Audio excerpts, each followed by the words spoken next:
Welcome to the Darkness Underneath podcast. This is more than just a podcast. This is a documentary series. To let you know, I am working on a new DeMeo crew book. It's also going to include a lot of law enforcement that went after him as well. And I'm in touch with quite a few people from Capici's Murder Machine. Got new homicide stories and corrections to Capici's book on things they got wrong. This series is already copywritten, but I'm not going to include the new important stuff here because I worked way too hard on this. I'm going to read off a passage as part of the narration of this episode that's from my book that I'm writing in the last two scenes here in this episode. You should notice a difference in the quality of the writing versus the scripts that I write for this show. Obviously, my book's going to demonstrate superior writing and storytelling and wording. I wouldn't have time to write like that if that was just for the show, especially with everything else I have to do. I mean, you're just not paying me enough for that. That's such hard work. So, in my book, expect a lot that's not in this series or Murder Machine, with, of course, the old stories too, told differently and with my interpretation. There's going to be a lot less Montiglio except for his connection to the crew. I'm more interested in focusing on the law enforcement parts and what I can get from the other crew members and about them. And there were a number of crew members that aren't as well known. There were a number of people who were extremely important who weren't mentioned in Murder Machine. And that includes people who were running Roy's drug business, and one guy who I hadn't heard before, but apparently he's very important in the mob world. He wasn't as much so back then, who was a very dangerous assassin who did some of Roy's hits with Joey. So he was like a Lucchese that was a part-time member too. But that's all in my book. Although some people are not happy that I'm writing a new book, and the ending's going to be a bit darker than Capici's because a lot more has happened since then. It will hopefully provide closure to others, including families of some victims, from updated files. Oh, if you've ever wondered why it takes so long to produce an episode, because I have to do a lot of real journalism here, including reaching out to a lot of the people involved, as I have done so. But first, real quickly, Roy's birth certificate. Thank you very much, Bobby L. So now you can see he was born in 1940, not 42. Every site that says 42 you can now see is wrong. Now, knowing how much to ask and where to stop isn't always obvious to me because it's not like there are already rules on this. So I don't know how much, is just too much. I don't want to traumatize innocent victims here. So, for example, the above was an email exchange I had with the widow of one of the major characters in the story. A major character. I'll get to that later. Against my own interest, despite also researching for a possible book, I initiated no further questions because they were quite traumatized, and likely always will be. Hence, I'm going to use a pseudonym for their name if I write a new book on DeMeo, even if her name's already out there. Still waiting to hear back from many others, but I am reaching out to a lot of people. Now, finally, in Murder Machine, Capici and Mustang call Roy a fat bully. The late Albert DeMeo rebuked him for mocking his dad, saying it was mean-spirited, and Albert said he slimmed down, but he only gave us one picture. I agree it was mean-spirited. Just describe him, re-describe him as his weight changes, but it's also amateurish writing, and it caused them to not only get something wrong, they might have missed something that was important, which I'll get to in a second. You can see Roy was skinny as a kid, that Albert was telling the truth, not just as a teenager, but as a kid.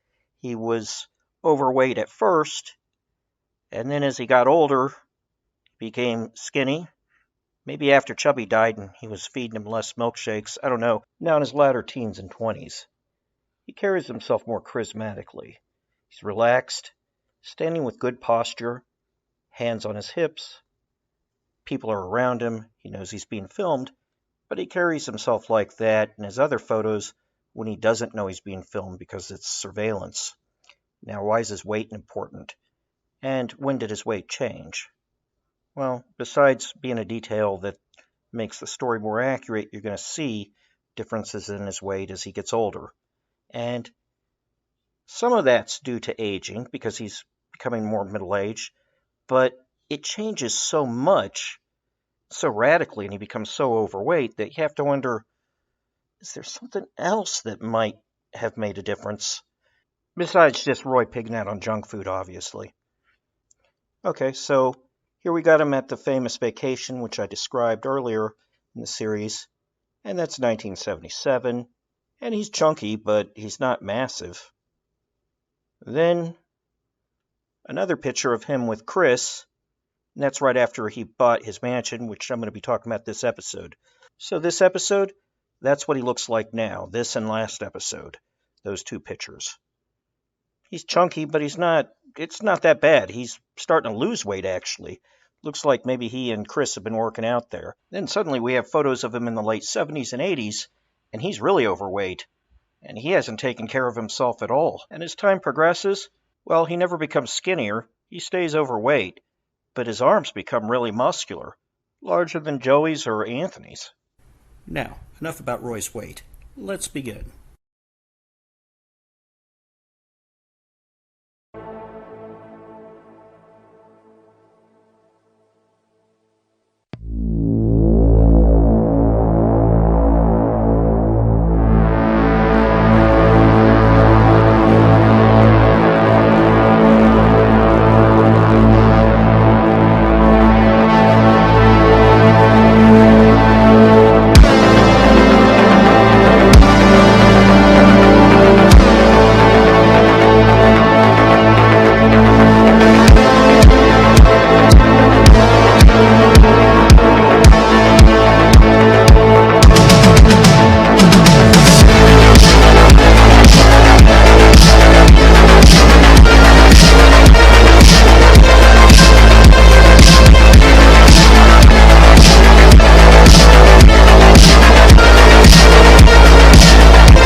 As Roy's criminal enterprise grew, so did several members who would become powerful adversaries against the crew. Detective Pergola, 14th Homicide, he worked on the Son of Sam case. That was his first case. And while sifting through homicide files to see who else this sick fuck might have killed, and trying to determine whether he was definitely a serial killer, that was his job under coffee, Frank was startled to see a file even more disturbing than David Berkowitz's. A murderer in a whole different league of Mccabe than the Son of Sam. Andre Katz had obviously been tortured, eviscerated, and then he'd just been dumped like a heap of garbage. Because the murder was so gruesome, Pergola would remember it for years, and even the suspects attached to it. But for now, Frank hadn't showed up yet, despite having one of the biggest roles in this case. Wendling, meanwhile, worked Otto, but he found homicide and Otto increasingly intermingling in his case files. There were links to rumors of somebody named Roy DeMeo, who was allegedly the most dangerous man in Brooklyn. Two men had particularly spiked his interest in the meantime. One was Patty Testa, And through an informant, he linked the dead victims, Sherry and Quinn, to Pete LaFrocia. Wendling was equally as disturbed by the murders of criminals as he was that of law-abiding citizens, and this was something unusual about his character that would also be part of Pergola's character later on as well. For example, Inspector Nevins, somebody that Wendling worked with, he summed it up best when he said, "Except for Sherry, nobody cares about these other cases. These victims are dirtbags, and homicide squads, they have too many good victims." Roy's circle of corrupt cops had also grown, and they were acting as both spies and misleading, and helping steal cars by giving them information, and worst of all, sell out informants. Now the worst of them was hands down Peter Calabro, who would be responsible for 11 homicides connected to Roy by selling out informants, and that's not even including his wife. Camarilla, she was last seen on a beach fighting over divorce papers and child custody before he drowned her. She'd later be found by the Coast Guard floating in the ocean, bloated and decomposing so badly they had to use dental records to identify her. Calabro would be found not guilty due to a bias because he had such a good record elsewhere. A lot of corrupt cops, they'll work harder at their job while selling out people to the mob. And the detective who would go after him, well, he'd burst out into tears in trial because he was confident this guy was involved, and he was. What Calabro wouldn't foresee, however, was that his ex-wife's siblings, well, they weren't going to let it go. There's evidence to suggest they might have known about his connection to Roy's operation. Whether or not they did, they didn't give a shit. These guys were going to go after Calabro at some point. I'm telling you, you make somebody hate you enough, it doesn't matter who you're connected to, they'll come for you. Fear is often a weaker emotion to hate. That's a maxim that Niccolo Machiavelli understood centuries before. John Doherty was also probably as diabolical, or at least close, and he might have murdered his wife the year prior by drowning her in a tub. Then there was Pete's co-conspirator in stealing cars and longtime pal, the auto theft cop, Detective Blau. He was allegedly kind of goofy, but they'd been friends forever, and Blau would do anything to protect Pete and help him steal cars. In real life, people imagine things to be cop versus crook, but it's more complicated than that. Sometimes it's cop versus cop and crook, sometimes it's cop and crook versus cop and crook, and all these complicated battles in between. Like any other job, it all comes down to the individual. And life's never as simple as people oftentimes like to believe, even when it's as simple as good versus evil, which in this case I think it's about as rationally good versus evil as you can possibly get. There isn't much moral ambiguity here, given how ruthless and sadistic and how much harm the DeMeo crew were doing. So Calabro and Doherty would ask Wendling and Murphy how their car theft investigation was going, and since they worked auto theft, well, that was easy to do. And Blau, he used a little bit of misdirection, introduced Wendling to LaFrocia's old car thief partner, Kampf, who was himself a master car thief. And I had spoken about him a few episodes ago. Now, when Wendling called Kampf over the phone, Kampf hesitated. "You have no idea how these guys are. They're crazy. They'll kill anybody." And that was the most he wanted to say about it. He didn't want to get killed by the DeMeo crew. And for a while, that's all Wendling could get out of Kampf. However, after some time, Kampf would eventually admit that Pete told him that he killed Quinn because he was a rat. Cheryl supposedly wasn't supposed to really be there fully.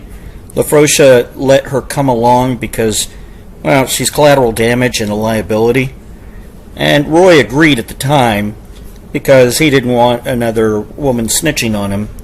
But then after seeing Paul and Nino's reaction, well, he came to resent and blame LaFrocia, who was getting increasingly anxious being around Roy. He didn't want to get Houdini'd himself over that. Meanwhile, Anthony Nelson of the FBI and Mccabe, well, they'd formed a very powerful partnership and were doing surveillance. The two of them had noticed the fancy cars pulling out of the Gemini.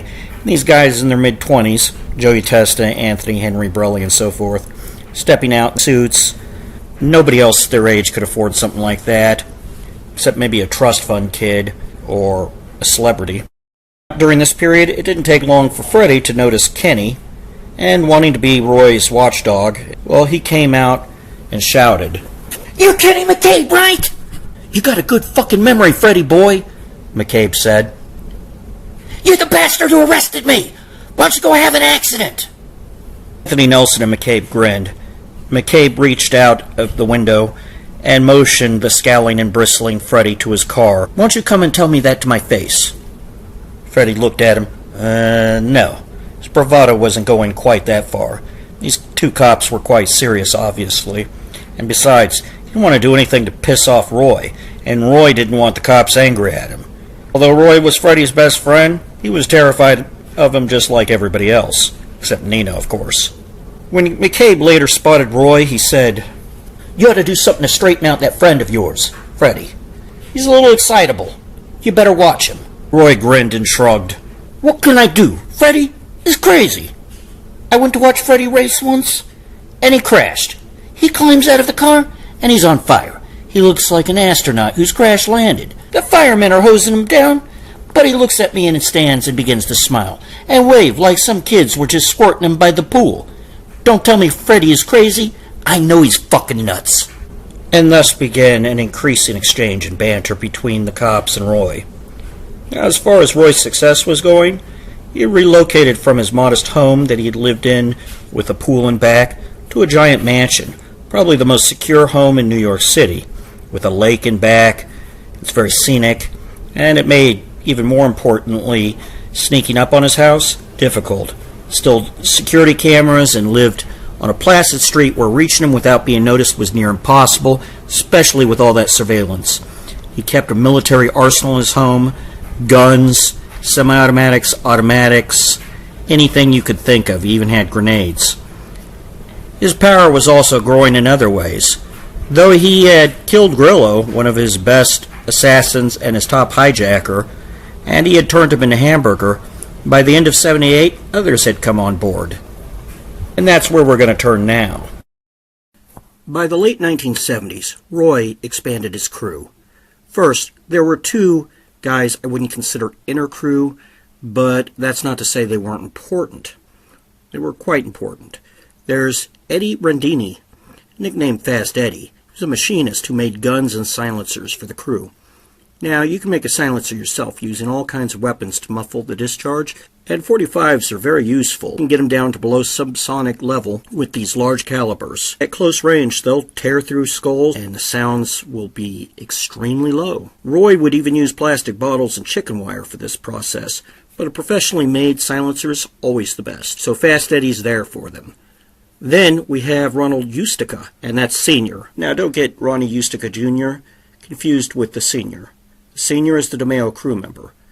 Junior is a Long Island body shop owner who's alive today, who's the son of the former DeMeo crew member, Ustica Sr., and he's still involved in shady activities, preying on others and refusing to pay taxes, it seems. He owns a body shop with money that he likely inherited from his parasitic, scheming father, who stole from and had law-abiding citizens murdered for his own greed. I swear to fucking God, it's like there's never enough for some of these guys. His son, Ustica's son, it's like he gets all this money that was gained illegally from stealing from other people from his murderous piece of shit dad, and I'll get more to that later, and he's still screwing people over. Enough of that. Just stay away from R&U body shop if you're in Long Island. Anyway, Ronald Ustica Sr., he's a shady car dealer who joined the conspiracy to help ship stolen cars overseas. More about him later. Then there's Ronnie Turkian. I hope I'm pronouncing that right. Your all-purpose car thief.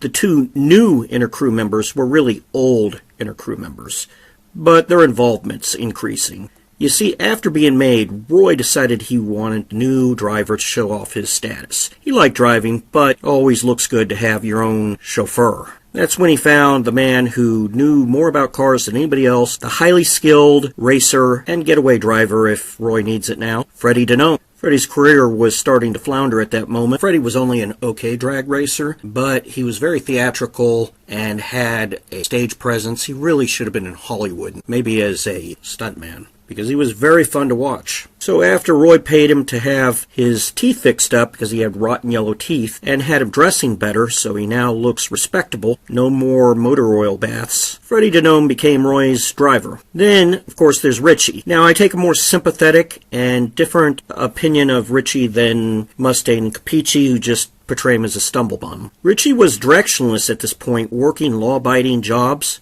He was a good kid. This wasn't a guy who was inherently bad at all. He was well-meaning, not looking to hurt anybody, working at a gas station. And he even helped Roy learn about cars. He wasn't this moron. Now, I see this as tragic because Richie was getting pulled into something now where he was in over his head. He saw Freddy and Roy walking around with bags of Quaaludes, and he, like anybody who's directionless and doesn't have much money working at a gas station, he's like, wow, they're driving with really rich cars that only lawyers and doctors are going to be able to afford. And Roy was Mephistophelian in his uncanny ability to corrupt others, serving his own needs, and becoming estranged from their old values. His primary targets, of course, being young men and those who are already corrupted. Say you're a kid and you're working, you don't see much of a future like Richie, and suddenly you see this money that they have, they're walking around rich, and you're like, okay, I'll help them steal cars, I'll just do the indirect work. Yeah, I don't like it, but, I gotta get mine in this world. And anybody can think that way. And then the next thing you know, you're getting involved with more serious crime. These guys are your best friends, the guys you're hanging out with all the time. You're gonna be completely alone if you don't hang out with them. And then suddenly, well, if you say anything, they're gonna kill you. So now, they have to be your friends. Because if they're not your friends, they're your enemies. Oh, you think you're gonna run to Iowa? Well, Roy doesn't have the same rules Nino and Paul have, Suddenly, he's like, oh, you're going to get away there? Okay, I might not be able to get you, but I'll hurt your family. You got a dad and a mom. Mom's a great cook. I go to her house most Fridays. Well, what if they have an accident suddenly? And if you don't think Roy would go that far, his little guy Calabro, who's running around, this crooked, corrupt cop, is selling him intelligence. So is Doherty. And Calabro sold Roy intelligence on Mccabe and Tony Nelson's family. Oh, Mccabe has a daughter? She lives here, huh? Well, it probably won't ever be important. I shouldn't do anything against a cop, but if I ever have to, here's some money for letting me know. Don't think that Roy was too moral to kill a family member if it means hurting you if he's angry enough. As far as my story on Tony Nelson and McCabe's family being sold out by a crooked cop or crooked cops, that'll be in my book. I've worked hard on this, and that was an important story in the DeMeo investigations. Which I'm not sure if it's covered Murder Machine or not, that story. I think it is, but I'd have to review it to be sure. Now, I don't know just yet what the specific dates were when Turkey and Fast Eddie joined. I have to do some more studying on them. But it appears they became active members somewhere between the period of the late 70s and early 80s. Now, in 78, there was an extremely important crew member who joined, Vito Arena. Vito was a very dangerous, gluttonous killer, as capable of murder as either of the Gemini twins or Borelli, and he would kill without hesitation. And he terrorized people over in the Middle East. Now, Vito was one of the most despicable men Joe Coffey would later recount that he ever encountered, he said. And Coffey was a guy who encountered the son of Sam, and he didn't consider them even comparable. Vito would be the second to last crew member to join who was an inner crew member. There was Carlo Profeta, who was also an inner crew member, but he would join later in the early 80s, and I'll discuss him later in the series. And I'm still learning about Profeta, too. He's a very mysterious person. I know where he lives currently. Because Carlo Profeta is allegedly very sick right now and might be dying, I was hesitant to bother him in the beginning for an interview because I felt bad for him when I heard. And then I promised his friend I wouldn't bother him because he really doesn't want to be bothered by anybody. And my friend provides me with a lot of information, and he's his friend. Profeta currently isn't suspected in a lot of murders from the DeMeo files I've read. Montiglio said he was an inner crew member who probably fired on a lot of people, but I just haven't seen the evidence for it, so I can't say other than what Montiglio said. And as far as I know, he didn't shoot anybody who'd be considered a normal civilian, which is what I tend to find the most offensive. Again, more about Profeta later, though, at least as far as what I can find on him. Now, back to Vito Arena. And as this story begins, at least the narrative part of the story, that's who we're going to turn to now. In 1978, a small-time hood named Vito Arena strolled into Freddy's tune-up shop and garage in Brooklyn. Being a small-time hood was really the only thing small you could say about Vito. He was tall, morbidly obese, with round features that included protruding baby cheeks. Vito had grown up an orphan and been stealing from society, often at gunpoint, since he was a kid. He eventually became part of the late John Quinn's car theft ring, though as he became increasingly fatter and fatter, he mostly stuck to being the guy who just drove the stolen car away, rather than anything that required too much personal, physical speed. When Vito wasn't stealing cars, he was doing other unsavory things, like robbing dentists and convenience stores, and eventually he'd gotten caught and gone to prison for it, before some clueless board decided Vito was reformed enough for early parole. Now, in terms of his personality, Vito was an over-the-top, outlandish, cartoon-like felon, kind of like Freddy and Dracula were. He was really, like Freddy and Dracula again, the type of personality that other gangsters wouldn't want to be around, let alone take seriously, and the sort that you could only find in Roy's crew, where they'd often develop into brutally efficient killers, though. Vito, by the time he came in that day, was already very capable of shooting you one moment and cheerfully eating pizza while your brains were still leaking on the floor the next. Vito was as dangerous as Broly and the Gemini twins in that way. He was also very rare in another way. He was openly homosexual, and it was very obvious in his soft voice and mannerisms, which most mobsters would have found so effeminate as to be offensive. None of the DeMeo family minded, nor would Roy, who was oddly progressive in that way. Freddy was just happy to see his old friend. And when Freddy had asked what Vito had been up to, Vito explained he just got out of the can. "So what are you going to do now?" Freddy said. "I'm looking for something legitimate," Vito admitted. Freddy didn't think that Vito was serious at first. When did Vito ever work a legitimate job? Crime was what he was made for. Besides, it pays so much better. Guys like them didn't get rich being legitimate. Well, unless they still had a popular drag racing career. "Why don't you get back into cars? Cars are easy for you. You know there's good money in it now." Freddy tried to encourage his friend, but Vito didn't sound like he was having any of it. "I don't want any more problems. I'm tired of jail. I want to go straight," Vito said. Freddy burst out laughing. Like Vito had told a real knee-slapper. "I'm broke right now, but the future's looking good. I'm working for a powerful person. He makes big deals. Someday, I might introduce you to him. But in the meantime, my brother, Rich, and another guy are making decent money. They steal cars for a chop shop, one over on Staten Island." Freddy might be weird, but he was still a good thief, whereas Richie was only okay at stealing cars. How was Richie making more money than Freddy? Well, was this Twilight Zone or something? Then Vito learned that Richie's partner was a very competent car thief named Joseph Scorney, or Joey. Now it made sense. Maybe Freddy was right. Going legit not only meant making bad money, it wasn't fun either. You had to wait for a paycheck. Being a crook offered far more perks. Richie's tune-up shop was just around the corner from Freddy's. Maybe you should go pay Richie a visit if he was there, and see what he and his old pal Scorney were up to. "Hey guys," Vito said. Scorney and Richie were both there and happy to see him. When they began talking, Scorney and Richie told them that they were making between $1,500 and $2,500 a week stealing cars. That was really good. Scorney, now in his 20s, was already on his way to becoming rich. He was an excellent car thief. And he already owned a $35,000 Porsche that he beamed about. That was his baby. Scorney told Vito he'd work with them, but never join those mafia guys. Though his operation was getting pretty close to joining them, as it were. Now Vito decided he'd become part of their car theft ring, and he'd be the driver. since he was never going to be fast enough to be able to do the other roles. Scorney, who was really the dominant player between the three at this moment, well, he did the fun stuff, like the breaking and opening. And they started stealing on average 3 to 5 cars a night.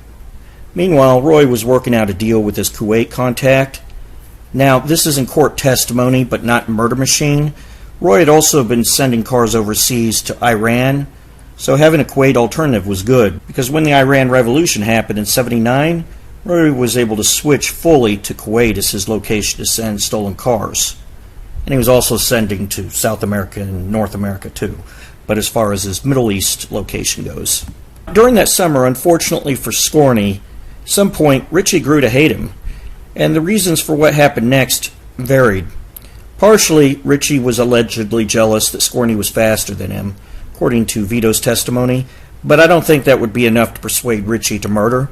It's clear that since Scorney didn't want to join the crew, that the entire crew wanted to steal from his operation, take it over, and get rid of the competition. In addition, when Richie wasn't totally sure yet whether to kill him, it sounds like there was some peer pressure going on as far as Richie was concerned, and people were suggesting or pressuring Richie to kill him, but he was hesitant. In any event, one night, Richie had Scorney's car in his garage, his Porsche that he loved so much. And Scorney said, "If anything happens to this car, I'm going to cut your son's head off." Well, that was a big mistake. That incensed Richie. Richie had already come to detest Scorney at this point, and Scorney, well, the feeling was mutual, let's just say. He didn't like Richie either. And allegedly he'd been boasting about leaving the crew and driving them out of business. So they might as well rob him and take what he had. Richie went and told Vito that he planned on killing Scorney, and Vito volunteered to actually do the killing. He wanted to get in good with Freddy. One night, they lured Scorney to Freddy's garage. I'm not sure why they preferred Freddy's garage to Richie's own that night. Freddy wasn't even there. He was in Long Island celebrating his wedding anniversary.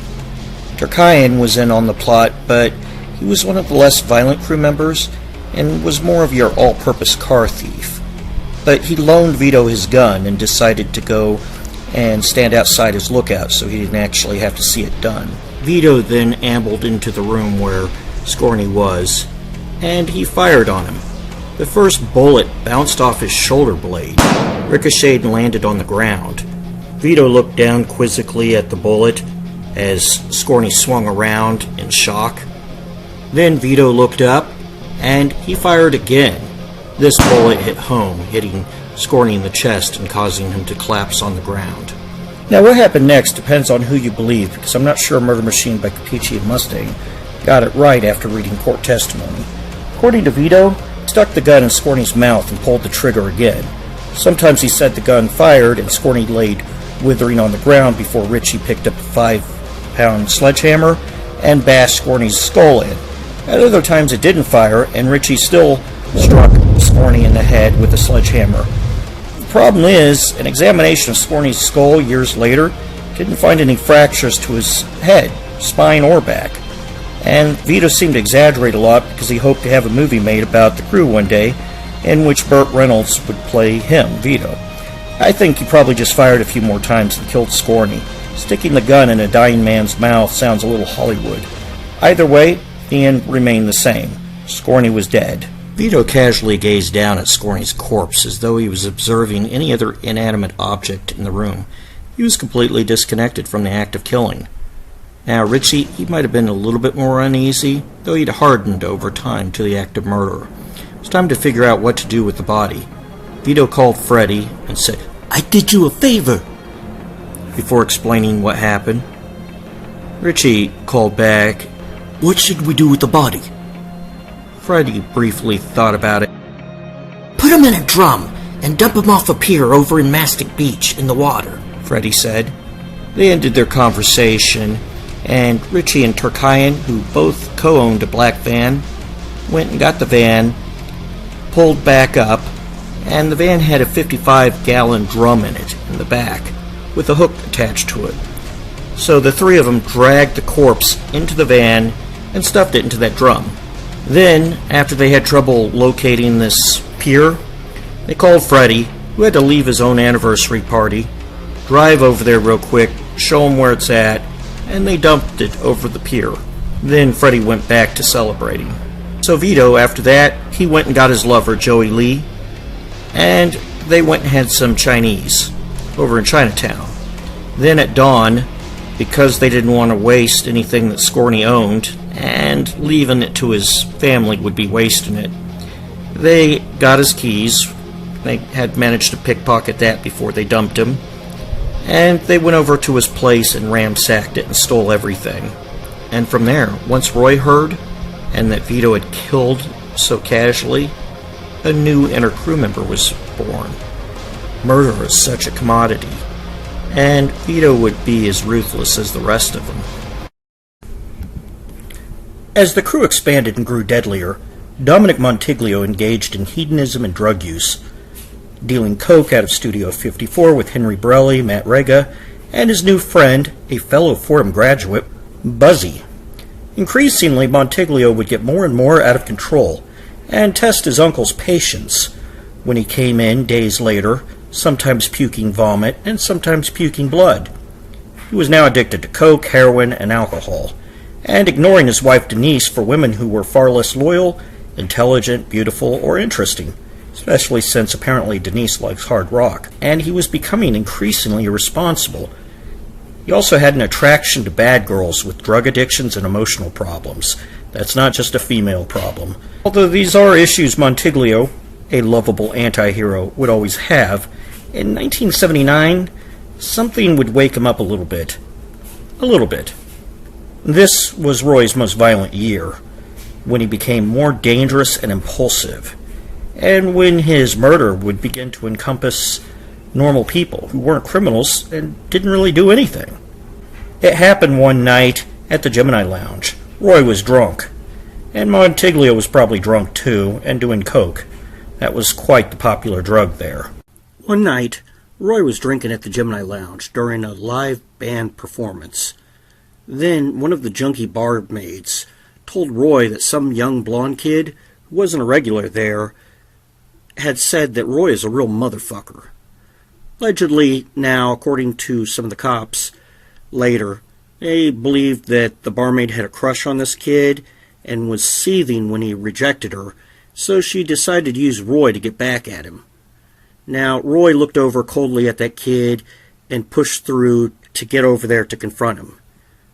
Dominic, he had been drinking, and he noticed this and started to watch it play out, detached at first. Then he noticed the look that Roy was giving the kid. The kid and Roy, they proceeded to saunter outside. Oh shit, he's not going to kill that kid, is he? Dominic must have wondered. He began to follow them. The kid was standing next to Roy's Cadillac, and Roy was trying to convince him to get inside his car and talk to him. What's the worst I'm going to do? Slap you? Then began suggesting that kid wasn't a man if he couldn't even get in a car with him. The kid relented, didn't want to seem like a coward. Roy opened his car door and dropped into the driver's side before shutting it again, like he was about to drive somewhere. That anxious kid settled in next to him and shut his door. At least Roy wouldn't murder that kid out here. No, not in front of his own bar. An orange and blue flame burst, all hope in the darkness. There was a gruesome thunk against the passenger window as the kid's head rebounded off it. Dominic's stomach froze. That's when the Cadillac growled to life and rumbled past Montiglio, who was staring wide-eyed with horror. The kid leaned limply against Roy's shoulder, the victim's drooping head streaming blood in the shadows. The kid's blood had to be getting all over Roy, but Roy didn't seem to mind. He was enjoying himself. Like a nightmare that followed him into reality, Roy turned towards Montiglio, just beyond the car window, with his arms slung over his new dead pal. Roy waved and grinned. The evil in that grin spread up to his cold, merciless eyes. He was addicted to killing, loving it more and more. Roy had been murdering so long now, he was like a predator who had developed a taste for human prey. Never before, Roy was out of his fucking mind. and he was only going to get worse. Much worse. Montiglio felt terrible about that blonde kid whose name he never knew. The booze and whatever else Roy was doing, well, that was definitely making him worse. Dominic didn't want to get involved. He really didn't want to get involved in this. But he had to. Montiglio wasn't a coward. And at the end of the day, Dominic Montiglio might grumble and he might hate himself while doing it, but he'd usually reluctantly try to do the right thing. When the situation became bad enough, that is, and after he had enough time to think about it. Remember, Montiglio's immersed in a world where there's a lot of evil around him, and so knowing what to do isn't always easy. That unknown kid, his murder, well, was enough to finally trigger Montiglio into confronting his uncle about Roy's savage behavior. And right then and there, well, nobody sure as hell else was going to say anything against what Roy was doing now. When Dominic Montiglio spoke to Uncle Nino, he explained what happened to that poor kid, and said firmly, "Roy's out of fucking control." Not that Nino was ready to listen. "You should talk," he said sarcastically. Montiglio's regular stream of marital infidelities, absence from his family, and abusing drugs had incensed Nino, but he also added, "Did anybody else see it?" realizing the implications of what Roy had just done. No, nobody else had, unfortunately, and that kid's identity would be erased. Another unknown victim whose remains would be devoured in the putrid wastes left at Fountain Avenue. Roy's feeling of godlike power was immense at this point, but, like any feeling, it can quickly be spoiled.